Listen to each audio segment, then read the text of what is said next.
Hello, my lovely learners. Today's story takes us back to life before the internet. You'll hear real, simple British English from everyday life. So get comfortable, relax, and let's begin. In the summer of 1980, in a small town in England called Willowbrook, life moved at a slower pace. There were no mobile phones buzzing in pockets, no endless streams of emails, and certainly no social media to scroll through. People relied on face-to-face chats, letters in the post, and the occasional phone call on a landline that everyone in the house shared. The town was full of ordinary folks going about their days, each with their own routines shaped by the world without the web. Take Mr. Harold Jenkins, for example. He was a 45-year-old postman who started his day at dawn. Harold cycled through the quiet streets, delivering letters and parcels. Back then, if you wanted to hear from a friend or family member far away, you wrote a letter by hand. Harold remembered how exciting it was to drop off a thick envelope from abroad, perhaps from a relative in Australia. "It's like Christmas every time," he'd say to his wife over breakfast. After his rounds, he'd stop at the local library to pick up a newspaper. The Daily Mirror, or the Times, was how people got their news. No instant updates. You waited for the morning edition to learn about the latest football scores or political events. Across town, young Sarah Thompson, a 16-year-old schoolgirl, was getting ready for her day. Sarah loved music, but in 1980, that meant saving up pocket money for vinyl records or cassette tapes. She had a Walkman, a new gadget that let her listen to her favorite bands like The Clash or Blondie while walking to school. Without the internet, discovering new songs came from radio shows on BBC Radio 1 or tips from friends. "Have you heard this one?" her mate Lisa would ask, passing a tape over the school fence. After classes, Sarah and her friends would meet at the park. They'd chat about homework, boys, or the latest episode of Top of the Pops on the telly. No texting. If you wanted to make plans, you arranged them in person or called from home, hoping no one else was using the phone. Meanwhile, at the local factory, Tom Harris, a 32-year-old mechanic, spent his shifts fixing cars. Work was straightforward. No computers to diagnose problems, just tools and experience. During lunch breaks, the lads would gather around a radio for the cricket scores or share stories from the weekend. Tom was planning a holiday to Spain with his girlfriend, Emily. Booking it meant visiting the travel agent on the high street. They'd flip through brochures, pick a hotel from glossy photos, and pay with a check. "Fancy that beach in Costa Brava?" Emily would say, pointing at a picture. No online reviews. You trusted the agent's word or recommendations from neighbours. Evenings in Willowbrook brought families together. The Wilson family, Mum, Dad, and their 2 kids, Ben and Katie, sat down for dinner without distractions. Dad, a teacher, would read from a book after the meal, or they'd play board games like Monopoly. Television was the main entertainment, with only 4 channels: BBC One, BBC Two, ITV, and Channel 4 just starting up. Everyone watched the same shows at the same time, like Dallas or Doctor Who. If you missed an episode, tough luck, no catch-up services. Ben, aged 10, loved drawing maps from an atlas for his school project on world capitals. Research meant pulling books off shelves at the library, not typing into a search bar. Not everything was easy without the internet.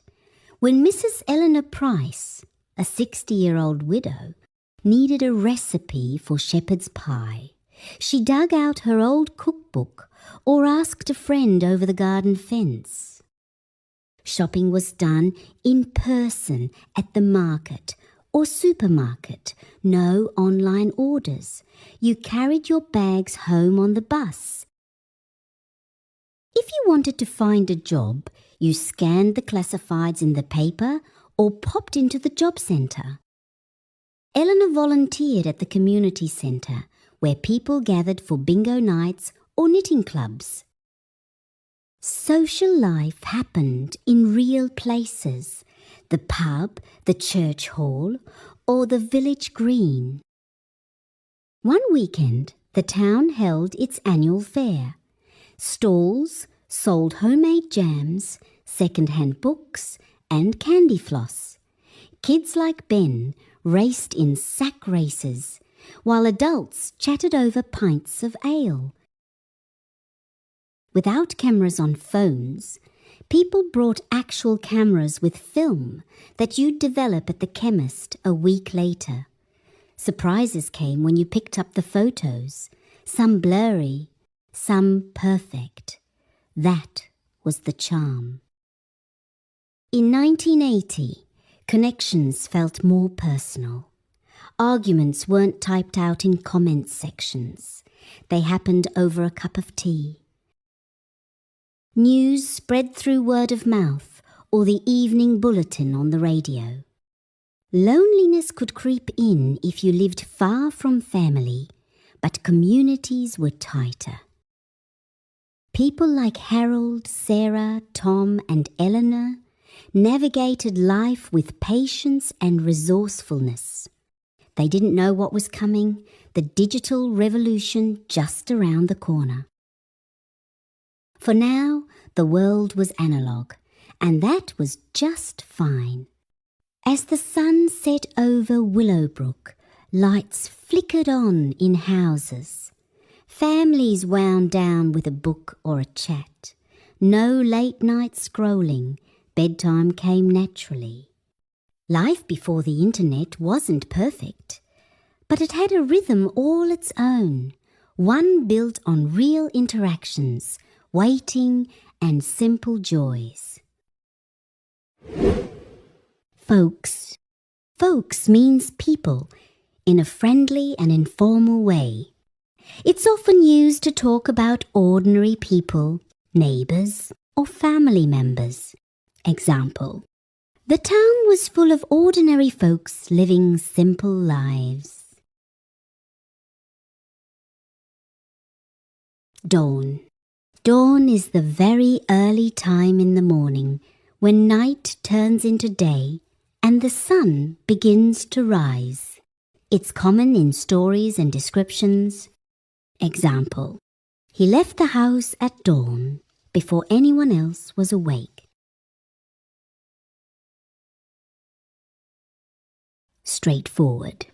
If something is straightforward, it is simple, clear, and not complicated. There are no hidden problems or extra difficulty. Example: the work was straightforward and easy to understand. Diagnose. To diagnose means to identify a problem by carefully examining it. It's used in medicine, mechanics, and technical situations. Example: without computers, He had to diagnose the problem by experience. Tough luck. Tough luck is an informal expression meaning bad luck, especially when nothing can be changed. It can sound neutral or slightly sympathetic. Example: if you missed the episode, tough luck there was no replay. Dug out. Dug out means to find something old that was stored away or forgotten. It's often used with objects like books, clothes, or photos. Example: she dug out her old cookbook from the cupboard. Volunteered. To volunteer means to offer your time or help without being paid. It often relates to community or social work. Example: she volunteered at the community centre every weekend. Candy floss. Candy floss is a sweet made from spun sugar, usually sold at fairs. In American English, it's called cotton candy. Example: children bought candy floss at the annual fair.